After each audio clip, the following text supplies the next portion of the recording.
Bismillahirrahmanirrahim. Alhamdulillahi Rabbil Alamin. Wassalatu wassalamu ala ashrafil anbiya'i wal mursalin. Sayyidina wa nabiyyina Muhammad wa ala alihi wa sahbihi ajma'in. Qu'Allah vous bénisse et vous accorde la paix. La question qui nous est posée aujourd'hui touche un sujet extrêmement sensible, mais ô combien important pour notre communauté. Une femme se retrouve enceinte avant son nikah, avant son mariage officiel selon la charia, et la question qui se pose est la suivante. Ce mariage, s'il est célébré après cette grossesse, est-il valide aux yeux d'Allah? Et que doit faire ce couple pour se repentir et marcher droit sur le chemin d'Allah? Je vais répondre directement, car c'est ainsi que je préfère procéder.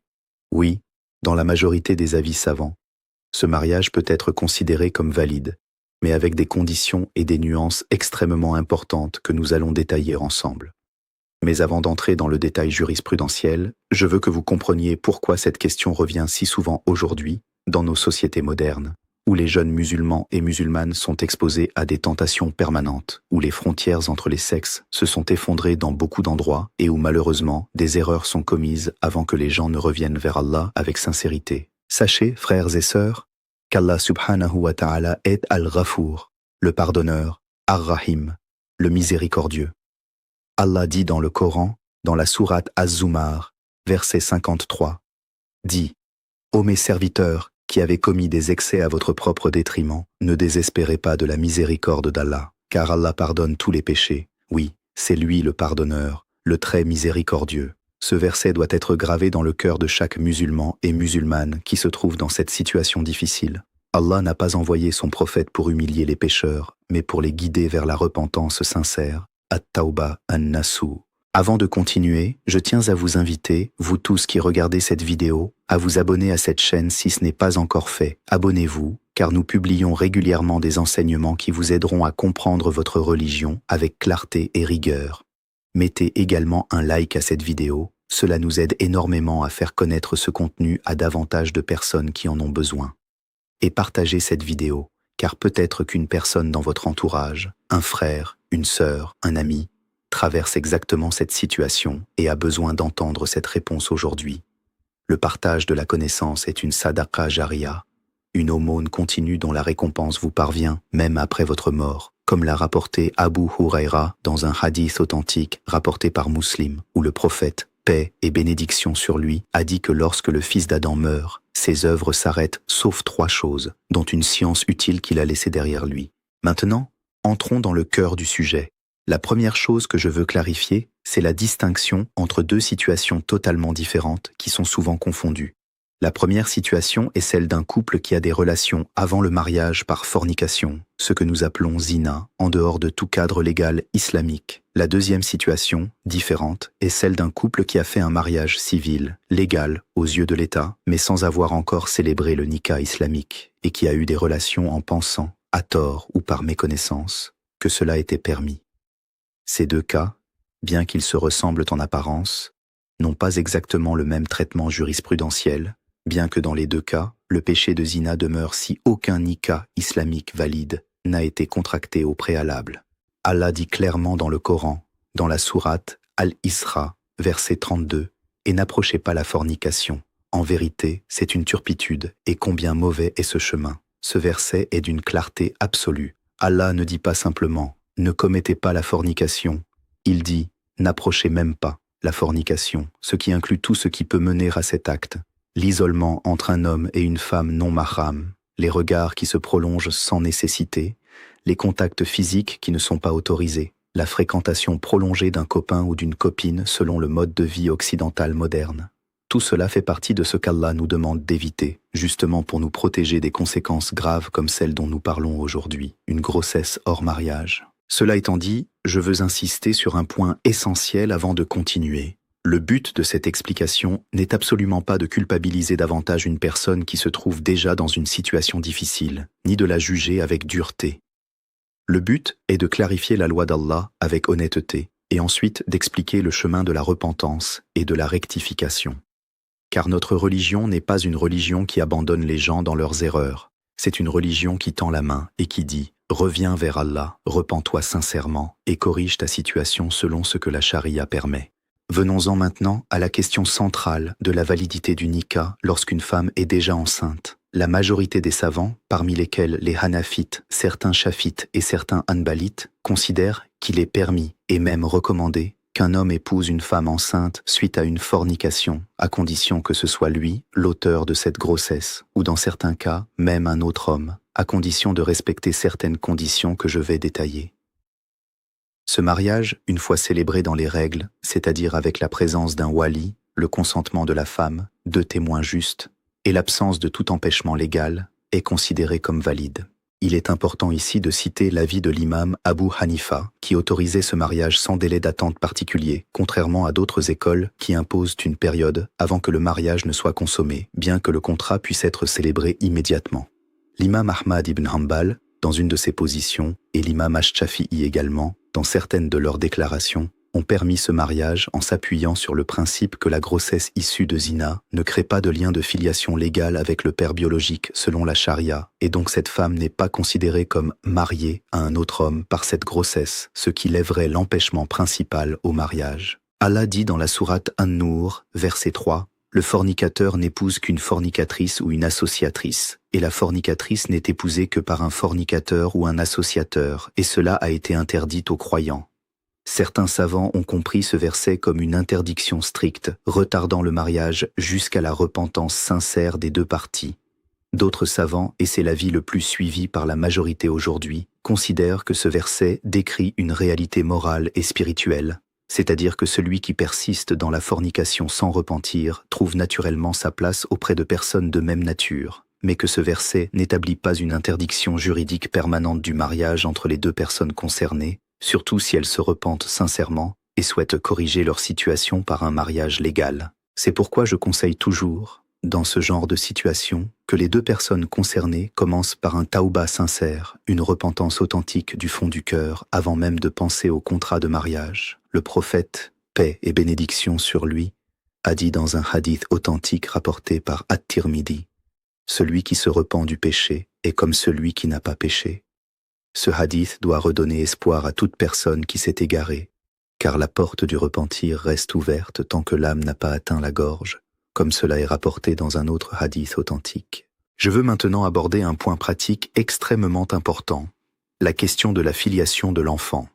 Selon la charia islamique, un enfant né de la zina, c'est-à-dire en dehors d'un nikah valide, n'est pas attribué légalement au père biologique sur le plan de l'héritage et de la filiation officielle, même si ce père biologique épouse plus tard la mère. C'est un point qui choque parfois les gens, mais qui doit être compris dans le cadre plus large de la sagesse divine. Le prophète, paix et bénédiction sur lui, a dit dans un hadith authentique rapporté par Al-Bukhari et Muslim, « L'enfant est attribué au lit conjugal et le fornicateur n'a droit à rien. » Ce hadith établit le principe selon lequel la filiation légale suit le mariage valide et non simplement la paternité biologique. Cela signifie concrètement que si un homme épouse une femme déjà enceinte suite à une relation hors mariage, et que c'est lui le père biologique, l'enfant qui naîtra ne sera pas automatiquement reconnu comme son fils légitime au sens strict de la charia, sauf si l'enfant naît après une période suffisante après le mariage qui permette d'établir une présomption de légitimité, ce qui n'est généralement pas le cas ici puisque la grossesse précède le mariage. C'est un point de jurisprudence complexe sur lequel les savants contemporains, comme le Cheikh Ibn Baz et le Cheikh Ibn Uthaymin, qu'Allah leur fasse miséricorde, ont longuement écrit et je vous encourage à consulter un savant compétent dans votre région pour traiter ce cas spécifique avec toutes ses particularités, car chaque situation peut comporter des nuances différentes. Maintenant, frères et sœurs, je veux m'arrêter un instant pour vous rappeler l'importance cruciale de la prévention.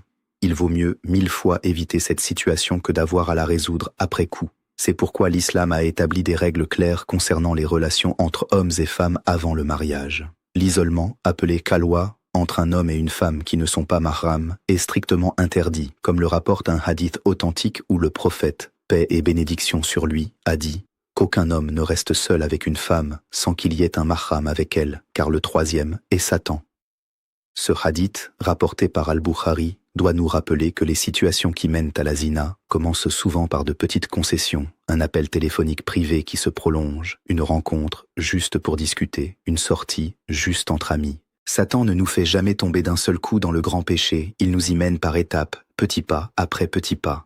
Je voudrais ici m'adresser directement aux jeunes qui regardent cette vidéo, qu'ils soient musulmans pratiquants ou non, ou même non musulmans curieux de comprendre notre religion. L'islam n'interdit pas l'amour. Ne diabolisez pas cette religion en pensant qu'elle réprime les sentiments humains. Au contraire, l'islam encadre l'amour et le désir naturel entre hommes et femmes dans le cadre noble et protecteur du mariage. Allah dit dans la sourate Ar-Rum, verset 21, « Et parmi ces signes, il a créé pour vous, de vous-même, des épouses pour que vous viviez en tranquillité avec elles, et il a mis entre vous de l'affection et de la bonté. Il y a en cela des signes pour des gens qui réfléchissent. » Ce verset magnifique nous montre que le mariage est un signe de la grandeur d'Allah, une source de tranquillité, d'affection et de bonté, et non une contrainte ou une privation.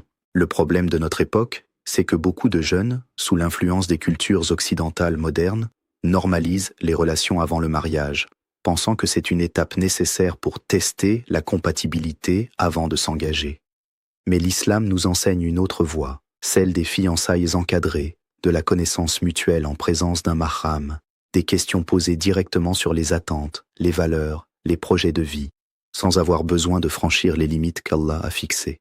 Et croyez-moi, frères et sœurs, cette voie protège bien davantage le cœur, la dignité et l'avenir des deux personnes que la voie moderne qui mène souvent à la déception, à la blessure émotionnelle et parfois, comme dans notre sujet d'aujourd'hui, à des conséquences bien plus graves.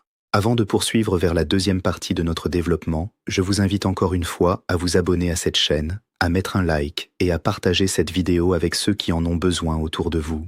Entrons maintenant plus en profondeur dans les détails pratiques de ce que doit faire un couple qui se trouve dans cette situation de grossesse avant le nikah. La première étape, comme je l'ai mentionné, est la repentance sincère, individuellement et collectivement. Cette repentance comporte plusieurs conditions essentielles que les savants ont détaillées. Premièrement, l'arrêt immédiat du péché, c'est-à-dire qu'il n'y ait plus de relation en dehors du cadre légal. Deuxièmement, le regret sincère dans le cœur pour ce qui a été commis.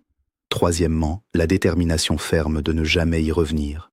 Et quatrièmement, si possible, réparer le tort causé, notamment en officialisant rapidement le mariage par un nikah valide pour protéger la femme et l'enfant à naître d'une situation encore plus précaire socialement et religieusement. Je tiens à insister sur l'urgence de régulariser la situation par un nikah dès que possible, et non de la retarder indéfiniment par honte ou par peur du jugement des gens. Beaucoup de familles, malheureusement, préfèrent cacher la situation, retarder le mariage, voire pousser vers des solutions encore plus graves et interdites, comme l'avortement sans raison médicale légitime, ce qui est un péché supplémentaire extrêmement sérieux en islam, sauf dans des cas très précis validés par la charia, notamment avant 120 jours, et en cas de nécessité reconnue par des savants compétents en consultation avec des médecins. Je le dis clairement, ajouter un péché à un péché n'est jamais la solution. La solution est de faire face à la réalité avec courage, de se repentir sincèrement et de corriger la situation selon les moyens légitimes que la charia nous offre. Le rôle du wali, le tuteur matrimonial de la femme, est ici extrêmement important. Le prophète, paix et bénédiction sur lui, a dit dans un hadith authentique rapporté par At-Tirmidhi et Abu Daoud, « Il n'y a pas de mariage sans wali. » Le wali, généralement le père de la femme, ou à défaut un autre proche parent mâle selon l'ordre établi par la charia, ou enfin le juge musulman en l'absence de wali disponible, doit donner son consentement pour que le nikah soit valide. Dans cette situation délicate, je conseille vivement aux familles de ne pas réagir avec colère excessive ou rejet, mais plutôt avec sagesse, en facilitant rapidement ce mariage pour régulariser la situation, tout en accompagnant le couple vers une repentance sincère et un nouveau départ basé sur la piété. Je veux également aborder ici la question des témoins. Le nikah doit être célébré devant au moins 2 témoins justes et musulmans, comme cela est établi dans la jurisprudence majoritaire, en s'appuyant sur le hadith rapporté par Al-Bayhaqi où le prophète, paix et bénédiction sur lui, a dit « Il n'y a pas de mariage sans wali et 2 témoins justes. » Cette condition garantit la transparence du mariage et évite les mariages secrets qui pourraient être source de litiges ou de doutes ultérieurs sur la légitimité de l'union et de la filiation des enfants. Permettez-moi maintenant de partager un exemple concret, une situation que j'ai eu à traiter à plusieurs reprises dans ma pratique. Un jeune couple, tous 2 pratiquants, qui s'étaient fiancés selon les coutumes locales mais sans avoir encore fait le nikah islamique formel. Pensant, à tort, que les fiançailles autorisaient certains rapprochements, ils ont commis l'erreur d'avoir des relations intimes, et la jeune femme s'est retrouvée enceinte. paniqués, honteux. Ils sont venus me consulter. Je leur ai d'abord rappelé la gravité de leur acte, sans pour autant les humilier, car Allah dit dans la sourate Az-Zumar, que nous avons déjà citée, qu'il pardonne tous les péchés à celui qui se repent sincèrement. Ensuite, je leur ai conseillé d'organiser rapidement le nikah, avec le consentement du wali, devant témoins, afin de régulariser leur situation devant Allah et devant la société. Le mariage a été célébré dans la dignité. Le couple a sincèrement demandé pardon à Allah et aujourd'hui, plusieurs années plus tard, ils vivent une vie conjugale stable et pieuse, élevant leur enfant dans la crainte d'Allah. C'est cela, frères et sœurs, la beauté de la miséricorde islamique. Allah ne ferme jamais la porte à celui qui revient sincèrement vers lui. Je veux également clarifier un point qui revient souvent. Certains pensent que si une femme est enceinte hors mariage, elle ne peut plus jamais se marier, qu'elle est souillée à jamais et indigne d'un mariage honorable. C'est une compréhension totalement erronée de l'islam, influencée par des coutumes culturelles et tribales plutôt que par la véritable charia. Allah dit dans la sourate At-Tahrim, verset 8, « Ô vous qui avez cru, repentez-vous à Allah d'un repentir sincère. Il se peut que votre Seigneur supprime de vous vos méfaits et vous fasse entrer dans des jardins sous lesquels coulent les ruisseaux. » Ce verset s'adresse à tous les croyants sans distinction, hommes et femmes, et promet le pardon complet à celui qui se repent sincèrement, sans aucune mention d'une exclusion permanente du mariage ou d'une honte éternelle. Je profite de ce moment pour rappeler également l'importance du soutien psychologique et émotionnel pour la femme qui traverse cette épreuve. Souvent, ces femmes vivent une immense culpabilité, une peur du rejet familial et social, parfois même des pensées suicidaires dans les cas les plus graves. Il est de notre devoir, en tant que communauté musulmane, de leur tendre la main avec compassion, plutôt que de les juger avec dureté. Le prophète, paix et bénédiction sur lui, a montré l'exemple parfait de cette miséricorde dans le célèbre hadith de la femme de Gamid, rapporté par Muslim, qui était venue voir le prophète en confessant elle-même son péché de zina alors qu'elle était enceinte. Le prophète ne l'a pas chassée, ne l'a pas humiliée publiquement. Il lui a demandé d'attendre la naissance de son enfant, puis le sevrage de celui-ci, avant d'appliquer la peine prescrite, montrant ainsi une immense compassion et un profond respect pour la dignité humaine, même face à un péché grave reconnu par la personne elle-même. Cet exemple prophétique doit nous guider aujourd'hui. La priorité absolue est la protection de la vie de l'enfant à naître et de la dignité de la mère, et non la précipitation vers le jugement ou la punition. Dans le contexte moderne où nous vivons, sans tribunal islamique appliquant les peines légales prescrites, houdoud, notre rôle en tant que communauté est encore plus clairement orienté vers l'accompagnement, la repentance et la régularisation par le mariage lorsque cela est possible et souhaité par les deux parties. Je veux maintenant parler brièvement de la prévention pour l'avenir, car comme je l'ai dit, mieux vaut prévenir que guérir. Pour les jeunes musulmans qui ressentent une attirance forte et qui craignent de tomber dans la zina, le prophète, paix et bénédiction sur lui, a donné un conseil magnifique rapporté par Al-Bukhari et Muslim. Ô jeunes gens, quiconque parmi vous a les moyens de se marier, qu'il se marie, car cela baisse davantage le regard et protège mieux les parties intimes. Et quiconque n'en a pas les moyens, qu'il jeûne, car cela constitue pour lui une protection. Ce hadith nous montre que l'islam encourage le mariage précoce dans la mesure du possible et du raisonnable, pour canaliser les désirs naturels dans un cadre légitime et béni, plutôt que de laisser les jeunes lutter seuls contre leurs pulsions jusqu'à tomber dans le péché. J'encourage également les parents à faciliter le mariage de leurs enfants lorsque ceux-ci expriment le désir et la capacité de se marier, plutôt que d'imposer des conditions excessives, des dots exorbitantes ou des délais interminables qui poussent parfois les jeunes vers des solutions illégitimes par frustration et impatience. Le prophète, paix et bénédiction sur lui, a dit dans un hadith rapporté par At-Tirmidhi, « Lorsque vous vient quelqu'un dont vous agréez la religion et le comportement, mariez-le, sinon il y aura sur terre fitna et grande corruption. » Ce hadith prophétique semble presque prophétiser les défis de notre époque moderne, où le retard excessif du mariage, pour des raisons matérielles ou sociales, contribue directement à l'augmentation des relations hors mariage parmi les jeunes musulmans. Permettez-moi maintenant d'aborder un dernier point pratique avant de conclure, la question du délai entre le contrat de mariage et la consommation effective de celui-ci dans le cas d'une femme déjà enceinte. Certains savants, notamment dans l'école chafite, recommandent que la consommation du mariage soit retardée jusqu'à l'accouchement, par précaution et par respect pour l'enfant à naître, même si le contrat lui-même, le AQD, peut être célébré immédiatement pour régulariser la situation sociale et religieuse du couple.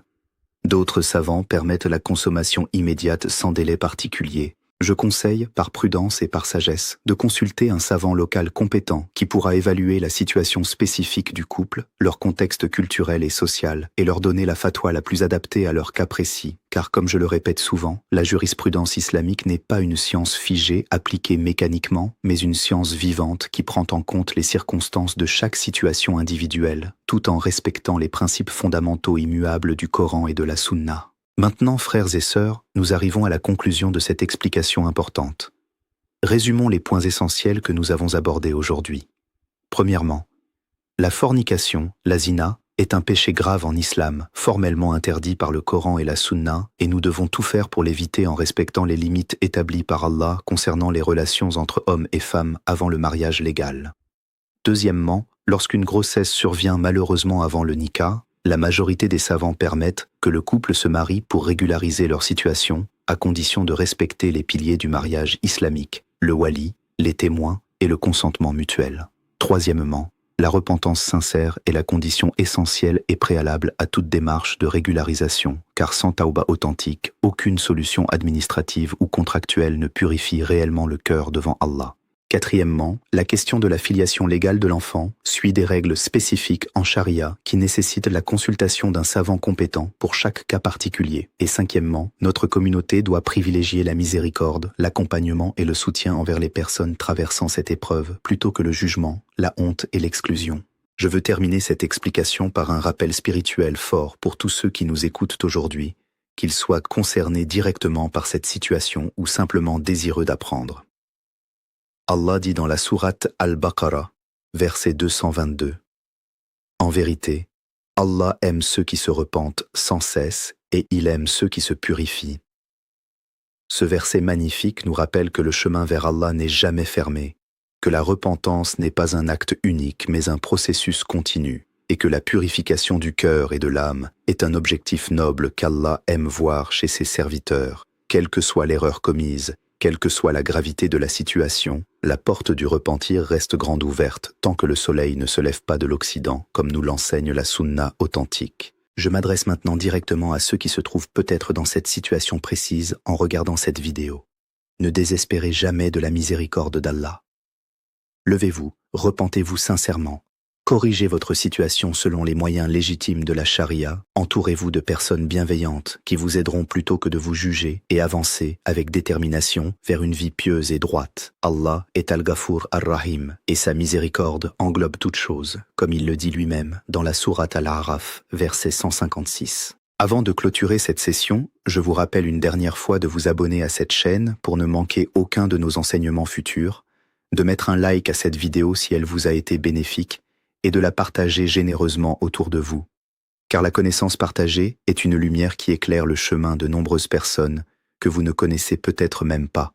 Et je vous invite également, si ce sujet vous a touché le cœur, à écrire « Allah Akbar » dans les commentaires en signe de reconnaissance de la grandeur et de la miséricorde infinie de notre Créateur. Qu'Allah nous guide tous vers le droit chemin, qu'il facilite le mariage